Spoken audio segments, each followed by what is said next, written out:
It's the Last Call for Plastisol, competition barely. Come discuss the field with your host Christy and Jeremy. Have a drink, kick your feet up, watch the ink, and get ready for a motion. Notice hearing what you think. Shout out, Monarch color, Blue Ridge, they're the best. Core Kim hold it down like the automatic press. BMI, they've been sticking with our team. Hey, you know that they are go-to for whenever that we need. Last call, Plastisol, last call. The last call, Plastisol, last call. Last call, Plastisol, last call. The last call, Plastisol. Hey guys, it's Christy Schellenberger. And Jeremy Ray, and this is Last Call for Plastisol. Today is day 2 of Printing United, and we have Kevin Baumgart. Hello. Hi. Hi. It's famous Kevin from Sales Inc. You're on all the shows. You're very popular. Sometimes they invite me, and I appreciate it. Yeah. So I've been working with Kevin at Rock Hill Screen Printing for what month is it? September? 9 months? Yeah. Can you believe it? It's been that long already? It's awesome. Yeah. I will tell you a little secret. When you we saw you on Print Hustlers, I think first, or no, you were doing the Print Hustler event, right? I spoke at some of the Print Hustler that conferences. was early on. Yep. Yeah. Yep. And we saw the video of that, and then when Christy came aboard, she was like, "I really want to work with Kevin," and we were like, "We got to see how much that is," So we've been a fan for a while. That's awesome. Yeah. So I have a finance degree, and I hear a lot of people talk in the industry, and a lot of people talk about sales, and it's very fluffy, not nitty-gritty stuff. Yeah. So you can kind of tell if you have a business background that they don't know what they're talking about. They just want to act like they know what they're talking about. And when I heard you on that podcast, there were specific things that you said where I was like, okay, he's the real deal. You've been in sales a while. You obviously can help. And I've always said, because we talk to a lot of screen printing shops, people don't know how to sell in this industry. It is the wildest thing. And I love to sell. I love to talk to people. And I'm very passionate about it. That's why I came aboard Rock Hill Screen Printing, is because I wanted to run sales and not touch anything else. Yeah. Yeah. It is really fascinating that our industry has grown and the individual shops have grown to the size that they have gotten to by not really focusing on sales and not focusing on selling. Yeah, because it's like word of mouth. Exactly. Everybody relies on word of mouth, right? Yep. But if you put out a good product and you provide a good level of customer service, people keep coming back. So you can grow and sustain, but do you want to continue to grow? Do you want to build it? Yeah. Do you want to really manage your growth? And I think, as the market changes, as we get direct to film coming in more and more and more, pricing is changing. People are going to be more aggressive and start to make bad decisions on pricing for their business and not realize it, but then it's going to hurt the businesses that are sustaining good prices. So you have to be comfortable finding new markets to sell in. So I think you helping shops, particularly this year as the market is changing, is extremely important. Yeah, now is a really interesting time. I'll talk to some shops that are just ripping and having a great year, and others that are down. Yeah. It's been challenging, especially the early stages of the year. Yeah. It was rough. So you can rely on that word of mouth and that organic growth and just referrals, but in an interesting economic environment like we have today, it's probably better to own it and drive more predictable growth and go out and do it. So when did you two start working together for the current cohort? Was that before the new year? January. It was It was January. So what I've noticed actually for us, and we can accredit it to working with you, is that we didn't really slow down. We pushed harder. We didn't at all. We didn't slow down at awesome. all. First, but I did see that we didn't ramp up to our normal, we're killing it in August, September, October, like we were last year or the year before. It took slower to ramp up. Now I think we're a lot closer to being there now, but it was just a weird transition in the, But I didn't really see. I think we stayed even most of the summer. We're even pretty much all year, which is wild. And that's not I usually looked at our the case. numbers, and we are within $10,000 every month. Wow. Plus or minus. From last year? No, this year. This year, she projected, basically. There are no peaks and valleys. Yeah. It's interesting. Which I love. What do you think you can attribute that to? continuous foot on the gas. Yeah. From a sales perspective? Yes. Okay.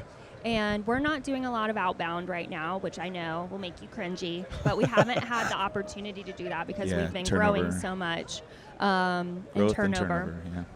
But our cross-selling and our upselling are on point at all times. That's a good point. And like, I know a lot of shops, especially that join the Sales and Cohort group or that have me come in and coach them. That's the goal. They want to like figure out that outbound strategy. But there's a lot of stuff that we talk about in sales process and in the messaging and the approach and even in going outbound that you can do with your current customers to reactivate, drive new revenue, help them grow. It's okay that you're not going outbound if you're still driving revenue and optimizing the revenue that you're getting from your current customers. Yeah, and I think it's still low-hanging fruit, but as long as that low-hanging fruit is producing results, I don't think you need to stress about going to the next level yet, you know. So just because I'm not in the cohort and it's... Are you jelly? No, I'm not jelly. I don't know what's going on. But I do notice the differences, I guess I should say.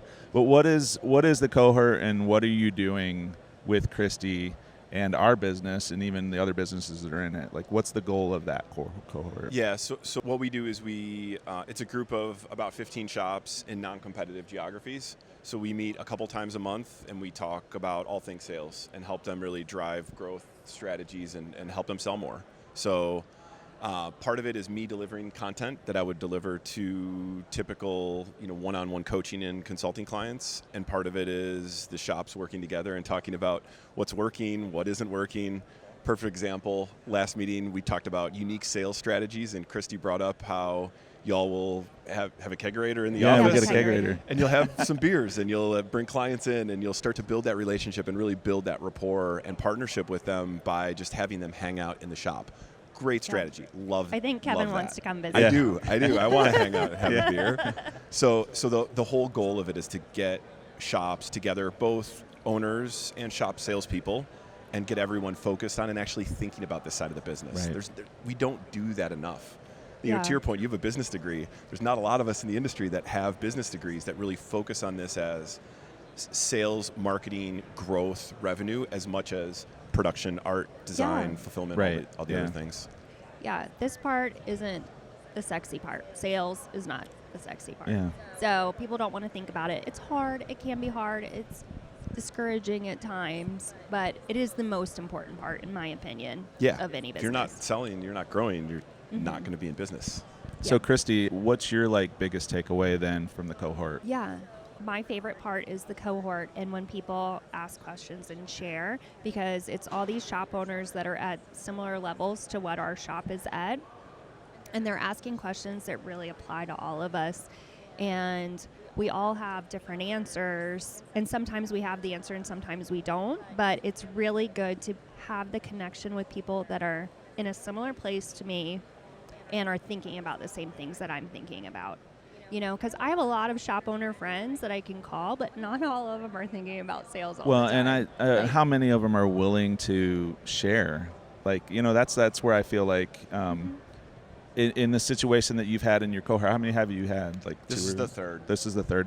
So have you ever run into a person like that? I'm not saying name anybody, but have you ran into any issues where they're like, I'm good, I don't need to share. No, kind of thing, or? No, because I vet pretty heavily, and I want people to be in to help one another. And there is such a cool part of our industry where I'll say incestuous, but incestuous in a good way, where people really want to help one another and they know one another and they care. So I haven't had an instance in any of the cohorts where people are not willing to share. They want to share. They want to help one another. And I think structuring them in non-competitive geographies really helps. Yeah. I'm not giving a secret that someone in my neighbor's shop is going to now take and grow with. So there's enough business out there too for everybody. I think it's really cool. I think that's where the industry should be. I know that there's a lot of people that don't come and attend these types of things and would never go to a Print Hustlers and never go to any of these other events because they're like, well, that's just not for me, and that's not real. That's not sustainable. That life is just and I'm like, I can kind of see what they're saying, but at the same time, we're in a very small little glass dome. Our industry is, it seems like. Yeah. So it's why not take advantage of helping each other out? We talk about on our podcast all the time about the brewery mentality where everybody's helping each other out to brew beer. Yep. Right? Like you go in and there's hey, somebody passed away. Let's all get together and brew a special beer and do all the donations to that person. Yep. Or, you can walk into any craft brewery and see that. For sure. Right? And they're supporting each other because they're all in the end, they're all just making beer. Right. And we're all in the end just making T-shirts. Right. And that makes it so much more fun, too. Like, enjoyable to be in an industry where you can rely on one another and reach out and call people and ask for help and support. It's why I love this industry, and it's why I'm thankful that I got introduced to it. So I want to say, I asked you the question. What's your like biggest satisfaction from doing what you're doing? Oh, man. Selfishly, I love what I'm doing, and I love that I get to talk about this stuff, and I love that I get to help people. So for me, it's being able to do that all day, every day.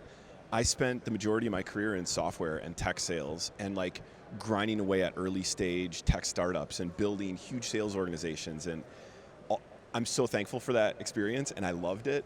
But having to like run board meetings and run pipeline strategy meetings and run one-on-ones with team members and run leadership sales strategy meetings over and over again. I love that I can now work with a shop and take maybe what in software sales or technology sales is maybe a little bit more rudimentary and like basic, go to now a shop and teach them that's pretty groundbreaking. And it's things that we aren't doing at all. I love that I get the opportunity to do I have that. a follow-up to that then. Because you said you were in software. And so, I'm very much a see a need, fill a need kind of thing. Like I really support those who like the Stampinators and the print grips who are solving problems in the industry. I think one of the biggest problems in the screen printing industry since it's began is that the fact that it's the word of mouth and we really don't sell. Right. So like you coming from a different niche to a new niche that absolutely like struggles in that, like you become, like I said, we joke about you being a celebrity, but like seriously, you're the first dude to come in here and really want to make a mark in this industry. How is that for you to be like that? Not necessarily the celebrity side of it, but like to be the solution provider to an industry that desperately needs it. Like, are you seeing benefits from that? Yeah, totally. And I'm just thankful that I met Bruce and helped him at Printavo, and then thankful that he introduced me to Steven, and that it's kind of cycloned and spun from there. So I love that I get to do it. I'm surprised that there hasn't been anyone else that has done it. That's interesting. Why there hasn't? I don't know. I don't know. Like there's a lot of coaches and consultants in the industry and in the business that help people, but just no one that's focused on this side of it. And the most important side. Huge potential, huge opportunity. Yeah. Everybody focuses on the equipment. Yeah. The other thing that I love about what you're doing, and this may speak to why no one has done it before, is talking sales numbers is very vulnerable for people. That's true. Yeah. Because we come in here and you want to say, like, what is that, like, auto showboating? Like, how many autos do you have? Well, great, you've got 5 autos, but can you sell enough to fill your autos? Or are your autos running? And can you pay your employees? And now it's even more than just revenue. Now it's also like net income. Like people are starting to talk. I've seen the huge shift over the last like few years on profitability and on margin and on, yes, it doesn't make sense to just buy hundreds of thousands of dollars worth of equipment if you're not driving revenue and making money from that revenue, if you're not driving net income. Yeah, we talked about a little bit on our podcast yesterday when you walked by and Kyle did the shout out to you.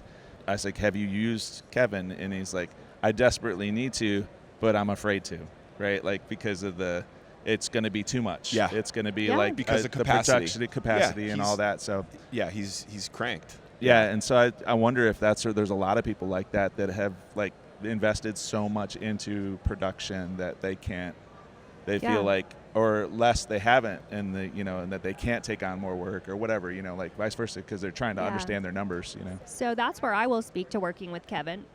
We're cranked, right? Like merging 2 shops and taking on another. Like we're in over our heads right now, but I still chose to work with you to have the knowledge for when I could pick and choose things to implement. Yep. So I don't think people need to be afraid of working with you, even if you have other things to figure out first. Yeah, you can always get better on that side of the business, and if Small changes. Exactly. If I can help you level up in one specific area Yeah. and it helps you drive either more revenue from a current customer or drive that profitable growth. One thing that I'm starting to see shops focus on too is they can find their most profitable customers. What are the markets or the industries or the niches that they really target effectively? They can go after that more now and drop maybe some of those non-profitable clients or some of the contract work that they wish that they didn't have to take on just to keep the machines fed. So I think there's a lot to be said about like figuring out where your most profitable work is coming from. And it's interesting. You could almost get into the side of the business where you're the sales solution, but then you could partner with the systems solution too, and you could partner with all of these other solutions that go, hey, I can teach you to get better in sales, but your systems need to be improved if that's the case. And I will speak to that. You haven't been on any of the calls, Jeremy, but Kevin does do a great job of that. We have this list of like all the things we use in our shop, like what software, what CRM, what, and so on down the line. And then you have people come in like Automations.io and all of those kind of people to say like, hey, you might want to check this out. It might help you, but if it doesn't, oh well. That's been a fun part of this is just because I'm now thrown into this industry and get to talk to so many people, I'll see something cool or I'll have a shop mention, hey, we're using Alex at Automations.io is a great example. Mm-hmm. We're using him to connect our Printavo instance to our HubSpot, CRM, and there's a lot of reporting and data that we get from that. And I'm like, all right, that's cool. Like, why don't we have all 3 cohorts of Sales Inc. sitting on a webinar? That and be able makes to see sense. That. It was fun to get to do stuff like that. Yeah, because I implemented systems into production to also marry with Printavo and to help me be a glorified power scheduler, but 10 times better. And so because you don't want to pay for these massive systems, right? So we did that, and we've seen a significant improvement in production, right? Like so much that we can ramp up sales even more if we had the capacity, if we had the people. I think we got to go outbound sales and all. I know I understand all of that, but at what point because we don't have a CRM. Like at what point, what does a CRM help with in the system side of things on sales, and then at what point does a company need to be using one? Yeah, it's an interesting topic. I get asked so often. It's like, what CRM should I use, and when should I implement it? I think there's a false view of what a CRM can do. It's not going to help you sell more. But it will keep you organized. That's what I was. And if you are going outbound, if you're putting a concentrated effort on going out and finding new business, you have to stay organized. And in my opinion, that's the only way that you can do it is to keep track of leads, keep track of activity, keep track of touch points, and then track opportunities or deals. So Printavo and the other shop management softwares do a good job of tracking through the printing process and getting mock-up approval and getting the invoices paid and like scheduling those jobs out, but they don't work on the front end. They don't work on the sales process end of it. Correct. So having visibility and a view as a salesperson or as a leader, owner, founder, to be able to view what opportunities am I working and what stage of the sales process are they in. So beneficial to have a CRM to say, all right, you've got 6 deals that you've ran solution recommendations or quotes through. Where are we at with those? Yeah. It's hard to do that. And it's hard to have those strategic discussions without. And I think with ours, like we're kind of using Printavo as like a makeshift CRM in some cases because we do like quotes sent and then we put like the follow-up on what the next date of the follow-up is. Yeah, we use statuses for CRM. We have a million statuses at our shop in Printavo, but we're kind of using it that way. So like eventually I would love to take it out of there and put it in another system that's automated. But we do also task reminders. So like the girls send a quote 7 days later, it will automatically notify them, follow up on the quote. Love that. So that kind of thing. Love that. However, I would rather have them see their opportunity pipeline and see all of those deals in that stage and know that, all right, if I don't have next steps scheduled, which we should, and that's a follow-up to get them over the finish line, at minimum you should have a 7-day check-in or whatever that is, and automated is the best way to do that, so I don't have to remember. But I would almost rather pick up the phone and call them and say, hey, what's going on with this order? Where are we? We've done all this work. I see this happen so many times. We do all this work to get them to a point of quote, and then we quote, and then it's like, all right, now we're waiting. And that is one thing that we did change. Like as soon as I came over to Rock Hill Screen Print, I we're not going to let quotes die unless they're Love like it. dead as the door. Yeah, you know, like, yeah. I've seen them all, and I'm like, Christy, we're so many just archive quotes that like it doesn't make sense to me. Like, why aren't we following up with these people? Like, but that was before Christy. Yeah. So like we got to figure that part out. Like, Yeah. what we need to be able to follow up with them. Yeah. Yeah, and we're doing better on that. Like some of our archive quotes is because we give multiple solutions to a problem. We'll do 3 quotes like good, better, best, and then we archive 2 of them. Yeah. I see. I see. But yeah, and that's where I feel like I'm relying on. Even I don't even look that much at it, but like when I do see it, I'm like, I don't understand. But there is other things going on. Help me understand that. Why would you get in a situation where you provide a good, better, best quote? It's very common in this industry to do good, better, best. So if you find someone's budget, sometimes people will give you a budget and it's not really their end number. So you say, so when you give them a good, better, best option, say like a Gildan, Comfort Colors, and American Apparel, because I know all 3 of those brands, and you say like, this is the quality of this shirt, this is the quality of this shirt, and if you have $1 more per shirt, you can get the best shirt. But it's out of your budget that you told me. Sometimes you'll get the people that will snag that because they're like, well, for $1 more, I'll just take the good shirt. Yeah, and I can see that.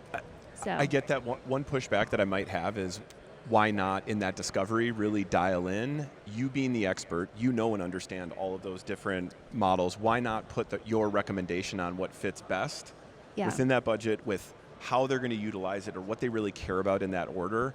I'm okay with options, but sometimes I think like depends on how the person buys. Better to just here, we're the expert. I do this all day, every day. Based on what you told me, how you're going to utilize these garments, here's what I recommend you doing. And I think both ways. I think there are customers like that we don't do the other for, but I have noticed if I give the best that's out of their budget, I will get some snags from And now that. you're driving up AOV. Yeah. So so here's the interesting thing. I've seen recently on Instagram, and I don't know how this guy gets into my reels, but like apparently this guy gets in my reels, so I've been talking about it or something. But he's like, hey, screen printers are doing it all wrong when sales. I can come in and teach you how to, and it's a competition probably for you. I'm trying to remember who his name is, but I can come in and teach you how to get in front of the corporations. And he was just made more specifically for corporations to get in front of like the right people in the corporations. So he's almost like a business coach to get in front of the right people to make better sales. And I've seen that. The dude just keeps on hitting the reel. I love it. The algorithm. So he must be spending some marketing stuff. But like, what's your thoughts to that? Like, getting in front of the right people. Like we had a guy yesterday talking about how he had to fire his almost like his low-hanging fruit customers to get to be able to justify to support those big projects. If that's the target and the strategy that you want to take, I think that's great. It's a strategy. It becomes a strategy. That has to be the focus. Exactly. You have to feel confident and comfortable in going to those types of people, knowing that you have to put a lot of time and effort into supporting them, and that it's not easy, and that's going to be a big portion of your revenue, which is okay. It's got to be that strategy. I think for some shops that's right, but others that live in like the school and the team sports and the church and the community stuff, that's not the What right I approach. have noticed about my corporate clients is like there were a couple years where people were spending $100,000 a year, and then now that corporate spending has kind of declined, they're falling off, and so it's like, do you go after more corporate, or is corporate like just this roller coaster of like, hey, we've got a ton of money one year, and then all of a sudden they're like, marketing's low priority. I think yes, absolutely. And if you've heard Cole from Shirt Agency talk about like your customers will leave you, no matter how strong of that relationship you have with them, you're going to lose customers. It's inevitable. Yeah. So making sure that you've got that right strategy of who you're targeting and how you're continuing to build your book of business is critical. Yeah. I think that's interesting that you say that too. I forgot Nicole had said that, but it's very true. And sometimes when we get these big clients, then we add equipment to accommodate the big clients, but then they could leave a couple of years later. That's a dangerous cycle. Yeah. It sure is. Yeah. It's If you're going to add equipment, there has to be ongoing capacity that you're super confident with, and it can't be tied to one client. That's yes. that's tough in business. So I know our cohort, there's like a revenue amount that you have to be in the cohort. Have you thought about having cohorts with shops that are in the lower range because that need that boost Yeah. in sales? Yeah, so I do talk to, I work with some really large shops, but I do work with a ton of shops that are under $1 million in revenue that it's tough to make that investment. And yeah, how do we give them the tooling and technology and support to go grow as well? So I recently launched, last month, I launched Sales Inc. Academy. Okay. So what I did was I took all the material and the content that I would typically do in a one-on-one engagement or in the cohort groups, and I packaged it into just video and content-based training. So now it's an online self-serve. It doesn't have to be me involved with them. They can just go at their own pace and consume all this content. So that's pretty good. Focusing on those shops that, under $1 million, under $500K of revenue can now take some of this content and hopefully go execute on it. Yeah. How much does that cost? It's $2,500. Okay. And what's the cohort cost? Because $3,600. Yeah, it wasn't. I mean, it's wasn't for a full bad. year. It's reasonable. It's very I reasonable. know. I remember telling Jeremy, I'm like, okay, this is. I thought if he was, Kevin, I was this is how much it expecting is. 36,000. I was like, what? No. Yeah, some of the one-on-one engagements, if I'm helping them and meeting with them weekly, that's a little bit different and more of a custom engagement. But if it's 15 shops and me, like $300 a month, yeah. Yeah, not a bad deal. For sure. So that's what I will say. Like, that's a great option for lower shops. But from working with you, one of my favorite parts is getting that group of other shops doing the same thing I'm doing. That would be worth another $1,000 a year for me. To be able to soundboard, hear from others, It seems like there's a pretty quick ROI on investment, like return on investment from what you're doing. I'm glad you said that. 2 sales. That's what I love about this work that I do is I know I can level up that team a little bit, and they're going to get a deal or two that they likely wouldn't have otherwise, and it makes all of this worthwhile. It makes all of it worthwhile. Yeah. I justify a lot of things like that. Like, if I'm going to buy something or join something, like, what's my return on investment, like, immediately? And it's usually pretty quick if it's something that's going to help us grow the business or, be better at something, networking, whatever else, For sure. And then sometimes it's not. Like, we got out of our networking group because it just really wasn't. It was a drain. It was like more work, and we were selling T-shirts. It's hard B&I. to. Yeah. Oh yeah. So sometimes it's great, sometimes it's not. It's just we're. But I love that of now pivoting and saying, all right, we tried this. It wasn't fruitful. It didn't make sense for us. Let's go try something else. Yeah. So have you had an opportunity to talk to shops, in many shops that are in that lower revenue range that may have just be starting or maybe working out of their house or anything like that? Yeah, I think that the biggest challenge that they face is it's the owner, founder, president that's doing everything. They're working in production, they're on the press, they're writing quotes, they're taking inbound orders, they're having to sell. I think the biggest challenge for them is being able to step out of production for a little bit and focus on selling and focus on growth and focusing on just how to better support their customers. Super hard. So in a lot of those instances, I find they kind of got to bring on another person, a salesperson to do that, because stepping out of the business when they're, let's say, sub 500,000 in revenue, that's challenging.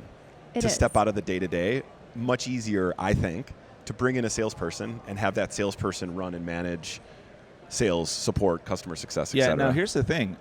That's interesting because I know like the industry is now pivoting, with the times. It seems like we want to not, it's incredibly like expensive to take a lease out on a piece of equipment now. Like, it's just like the interest rates and all that drive all that, right? So like we're trying to do more with less people. Like we're lean manufacturing. We talked about it, Print Hustlers. We're lean manufacturing. We're doing all these things, right? Like to try to do more with less people. But is that the same? Can that happen in sales, or does it have to? We just have to grow to make, to keep up. Like, yeah. There's not a lot of like operational efficiencies that you can do. Yeah, you can from like. The CRM doesn't help necessarily with that. We did talk about it. I called you one day and I was like, is this my life forever? Right, exactly. That's well, that's important for an owner that's, like trying to have some free time. For sure, for sure. There are some things that you can automate. You can automate email campaigns. You can automate some of that outbound outreach. You can hire a VA to do it. It doesn't have to be you. There's some things that you can do to level it up, but there has to be oversight, or there has to be a person that is managing it day to day. And seems sales is very much relationships, right? Like so. Totally, and there has to be people, and especially with even though what we're selling isn't super sophisticated, there still is that heavy relationship component. It's just T-shirts. Some might say it's commoditized, but there's still people buy from people that they like. And you have to build that. And that's I feel like that's what we've improved on dramatically at Rock Hill Screen Printing. It's just more. Oh my gosh! If they come in and hang out any they longer, come in and hang. I know. I love it's like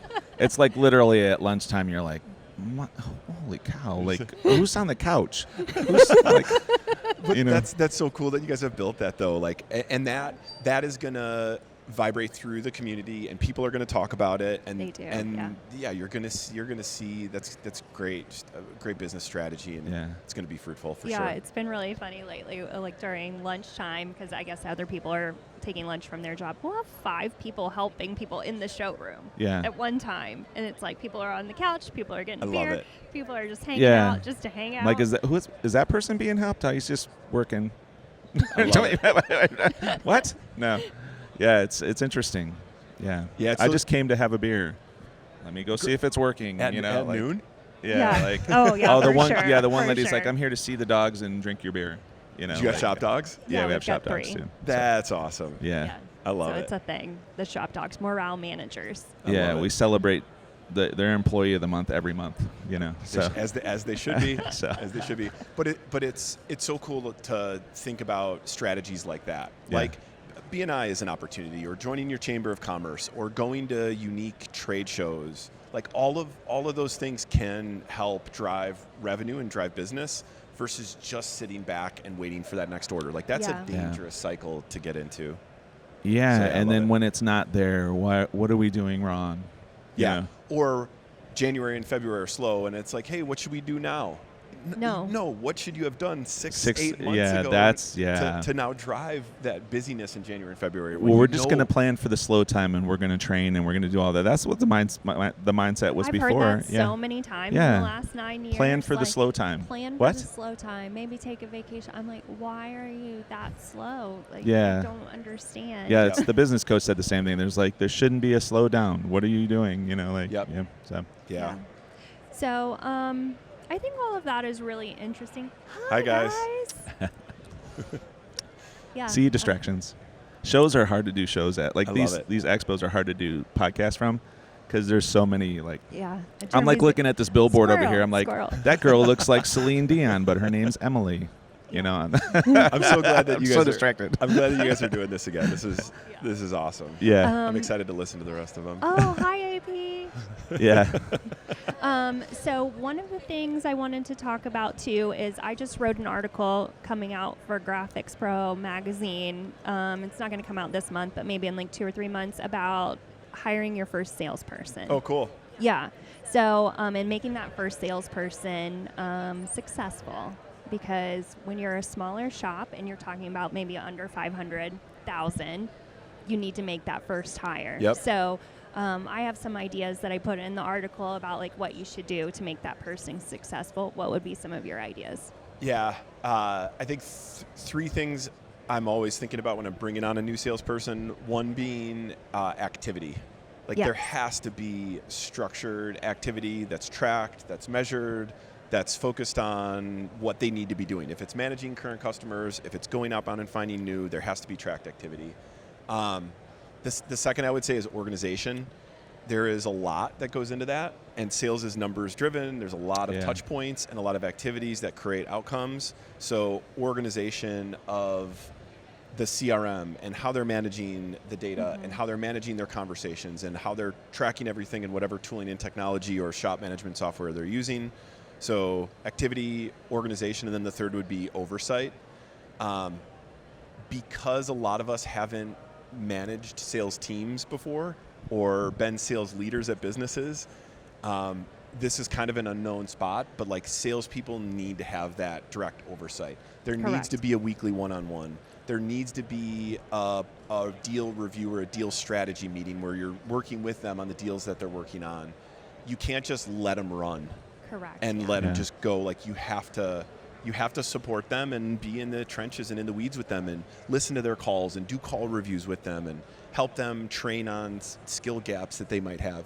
even if you haven't done it as a shop owner, you are your best salesperson in your shop. It's your business. You're good at it. Most owners are really, really good at selling. They should be able to uncover issues, skill gaps that they need to train on. So yeah, activity, organization, and oversight. Yeah, Wow. I love those. And I don't think any of those need to be overly complicated when you're hiring your first salesperson at that level. Good point. You know, like if you're over $1 million, it does get more complicated. You are expecting more. Yeah. You are all of those things. But like a new salesperson, you could just have a sheet of paper, and that's what we do with our sales team, is this sheet of paper that says quote number, referral source, what status is it in? Yep. And then they're supposed to look at the paper 2 days later and see, like, did this close or do I need to do anything else to it? And then I look over it, make sure pricing's right, everything like that. So it's like an easy way for them to keep track of their deals and who they've talked to. It's Rock. It's probably Rock doing something. Probably. So don't overcomplicate this and like be scared to start and hire somebody. Yeah. Also, I put in there upselling or cross-selling.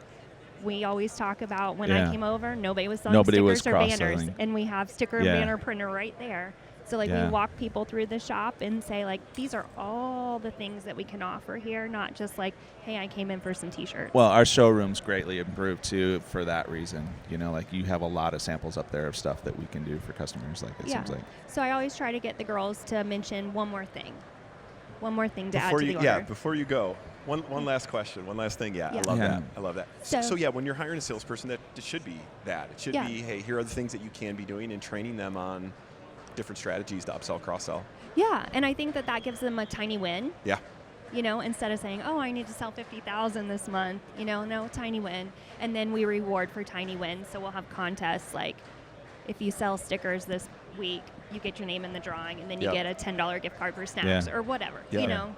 Just like little dumb things, but it makes people feel good and want to stay and keep on the grind. Love it. One other thing when bringing on your a first salesperson or a salesperson or really any employee in that, it's like it is such an important decision for a size of business like ours. They're not a cog in the wheel of this huge business. They are like one of our employees, and such an important decision of like who you put on your payroll. Probably the most important decision that we can make. Yeah. So putting a ton of time and effort into the interview process and reference checking and behavioral or personality-based profiling to make sure that like this person really not only fits the role that we need, but the culture in the business. What is happening in There's here? something's taking over. Yeah. I don't know what is taking over. This sounds but like a marching band. It is really loud. I wonder if they brought in like something. Maybe. It's Vegas, baby. Vegas? It's Vegas. Yeah, the showgirls or something. Maybe the showgirls are going down the center aisle or something.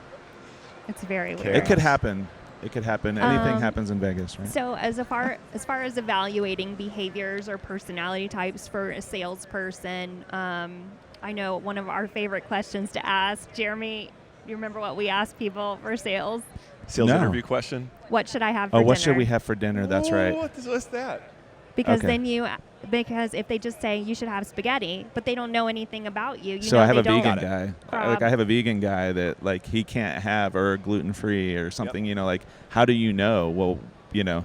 So I'm like, are they curious? She's asked it. It's almost like this pen. It's sell me this pen. It's almost the most awkward thing to ask somebody. All right, one more question. What should I have for dinner? You should have tacos, right? Or like see you later. See you later. Or like, well, tell me, what did you have for dinner last night? Tell me, you know, what are you allergic to anything? What are you in the mood for? What do you like? And it's very casual because you'll just be like walking towards the door and you'll be like, what do you think I should have for dinner? Oh, interesting. I love that. So if they're answering, we can get a vibe from them pretty quick. Totally. Yeah, but that's on her side. I've never asked that. Yeah, I love to ask it now. That's a good question. So what kind of personality definers or questions do you think people should be asking to find a good salesperson? Yeah, I really lever heavily on intrinsic motivation, like high drive. They'll go out there and do it. Like think about our industry. You can't have someone that's just like needs to be told what to do and that needs to have their hand held. Like they got to go out there and just want to own it and drive. So I try to really dig into like behavioral based questions around their motivation. So like tell me a time when, or give me an example of a time when you needed to like intrinsically motivate to go accomplish a task, or that you needed to go above and beyond what was needed to go attack or win an opportunity or figure out a problem or a challenge. And so, like, really, why is that? Tell me more. Help me understand, not just surface level responses. Behavioral-based interviews are hard for the interviewee, the person that you're asking, but I think it's important for them to reenact and talk about past situations and things that they've been involved in. Yeah, we've asked. I've been a part of those type of interviews where you ask them about something, and if they start to complain about the employer, start to complain about all that other stuff, it's like, nope, sorry. Same thing that they're going to say about your business. The same thing, same exact thing. Yeah. But I think that there is, knowing people in my cohort, knowing you, other salespeople in other industries, I know there's like a certain personality type that you can kind of pinpoint. Like, are people like very numbers based? Are they aggressive? Are are they wanting more? Always wanting more. That's a really good personality type to have. For this because you don't want people to just be complacent and like, oh, I sold what I need to sell. Fine. But the challenge of that is you be nice. Are you flipping me off? Okay. The challenge. I love that. The challenge of that though is that if you have one conversation with them in an interview, they can maybe say that. Yeah. So like it has to be multiple interviews. You have to check references. Okay. You have to put I think a test or assessment behind it to make sure that you can check the box that their behaviors do align to that. Yeah. Again, such an important decision that you're making, and the interview process should be, they should be on their best behavior. It is the best behavior you're going to get. So if there's any red flags in that process, like, cut now versus waiting. Man. Yeah, we've had to do that. Lately, yeah. Turnover. Yeah, it's more than I would like. Right now, we're down 2 salespeople right now. But instead of being stressed about quickly hiring the next person because we're going into busy season for the fall, I just said, hey, I'm going to step up and I'm going to sit up front. And then we're going to hire a receptionist. And then I'm going to train her as we go. But then when we get through busy season, then I'm going to spend the time to hire the right salesperson. It's great. And the receptionist is great. Oh, I love her. Yeah. She's amazing. And she's picking up everything very quickly. She is. She's from the corporate world, and I'm like, well, you don't have to wear a suit. Yep. Like, you wear a T-shirt. Do you wear a T-shirt? She's like, yes, I wear T-shirts. I'm like, you afraid to get dirty? Because we're gonna have to. If you want to learn, you got to go out into the shop. Yeah. So. No, she's from Brazil. First job in America. Yeah. That's awesome. But she's been in America a long time. She's just been a wife. Mom. That's and a mom. awesome. Yeah. So. Yeah, I love it. I really like it. Okay. Any questions for us, Kevin? Or no, I appreciate you guys doing this. I'm glad. Yeah. Back. It's fun. Yeah. Fun to it's chat. super fun. It's great having you on. It's great knowing you. Yeah. And thank you for everything you're doing for everybody. Yeah. So. Absolutely. Appreciate y'all having me. Great, man. So. Cheers. Cheers. With no beer today. Cheers, everyone. Bye. See ya.